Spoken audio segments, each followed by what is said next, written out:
Have you ever wondered how a highly abstract mathematical theorem could end up becoming the primary defense in a criminal trial? It sounds like something out of a sci-fi novel, right? But it actually happened. Welcome to our Explainer. Today, we're unpacking an incredibly fascinating set of source documents that detail a literal collision between complex system science and the rigid, formal structure of the law. Imagine facing real jail time, not for a physical crime or fraud, but simply for retweeting. Now imagine stepping into the legal arena to defend your freedom, and instead of just quoting standard legal precedent, you build your entire defense on pure mathematics. That is the central intellectual clash we are exploring today, a scientist facing prison, defending himself with math. Okay, let's dive into this.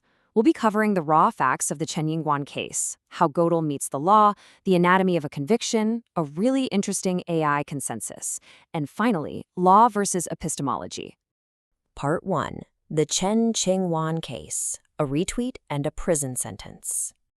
Let's ground ourselves in the facts. Who is Dr. Chen? Well, Dr. Chen Jingyuan is an independent scholar with a PhD in physical and complex systems. And, according to the source documents, he was arrested and charged with the crime of picking quarrels and provoking trouble. The basis for this? A very low volume of retweets containing political opinions, historical data, and some artistic content, like a cartoon of a girl holding an umbrella. And get this, he shared these to an account with fewer than 100 followers. Let's trace the timeline of how this actually played out. In September 2022, Dr. Chen was arrested in Kunming. Fast forward to January 2023, he's officially indicted. Just a few months later, in April 2023, following a closed-door trial, he's sentenced to 1 year and 8 months in prison. And what the source documents highlight as particularly striking is how this ends. By May 2023, his appeal was rejected entirely through a written review. No court hearing, nothing. The legal system processed this conviction and shut down the appeal incredibly fast. Moving on to Part 2, Gödel meets the law. The epistemic humility defense. This is, frankly, the most intellectually captivating part of the source material.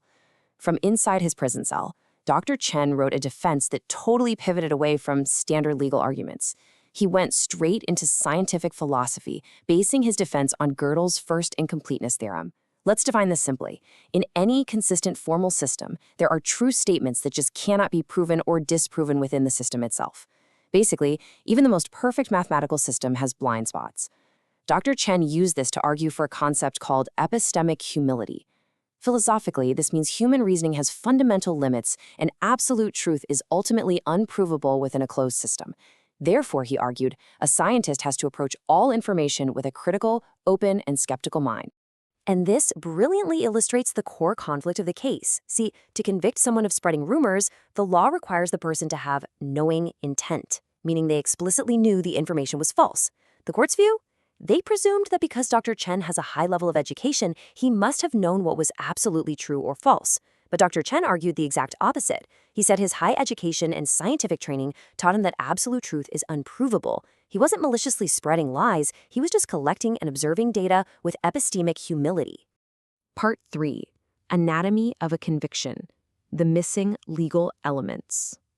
So, how did the court actually arrive at a guilty verdict despite that defense?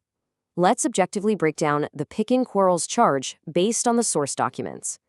The analysis reveals a massive gap between the strict requirements of the law and the final ruling. To be convicted of this specific crime online, you need several elements.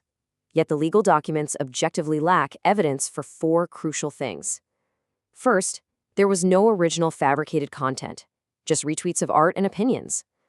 Second, as we just discussed, no proof of that subjective knowing intent. Third, absolutely zero evidence of serious public disorder. Remember, he had under 100 followers. And finally, no proof of subjective malicious intent. To bridge that massive gap and secure a conviction, the court used a very specific step-by-step logic. Step 1. Assume high education equals perfect knowledge, which completely bypasses the need to actually prove intent. Step 2. Substitute the objective proof of public disorder with a subjective presumption that disorder could have happened. And step 3, simply classify subjective opinions, art, and dissenting views as objective rumors. Part 4. The AI consensus, a digital legal assessment. Now, what's really interesting about this is the completely modern twist the source material introduces. The analyst actually fed the legal documents of Dr. Chen's case into 6 major, distinct AI language models to get a digital meta-analysis. And it's fascinating. You've got 6 different models built by different companies with different alignments, yet they all tackled it uniquely. Gemini went deep into the philosophy, dismantling knowing via epistemic humility. ChatGPT mapped the procedural flaws. Grok zoomed out to look at the macro human rights narrative, while DeepSeek deconstructed the fuzzy technical legal definitions. And then Qwen and Copilot handled the practical side, providing defense paths and matching charges directly to statutes. But here is the kicker. Despite analyzing the case from all these vastly different angles, the AI models reached a unanimous conclusion. We're talking 100% agreement. They all concluded that, strictly based on the provided documents, the conviction lacked a legal basis, relied heavily on subjective presumption rather than actual evidence, and violated core principles of procedural justice. The sources highlight this as a powerful digital rule of law consensus. Basically, it was a systemic legal failure. Let's move to our final section and see how this builds. Part 5. Law versus epistemology. 2 eras collide. The sources frame this not just as a legal dispute, but as a real collision between the rigidity of a legal system and the scientific openness of modern knowledge.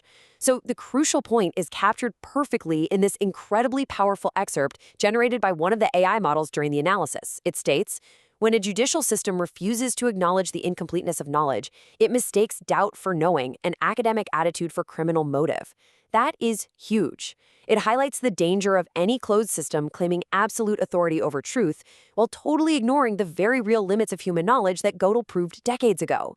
Which leaves us with a profound question to ponder as we wrap up this explainer. What happens to justice when the law attempts to define and enforce absolute truth in a world of complex, unprovable realities? The Chen Jingyuan case and that brilliant mathematical defense written from a prison cell forces us to confront the boundaries between what we can legally prove and what is scientifically true. Thank you so much for joining me to explore this material today. Keep asking questions and keep looking at the data.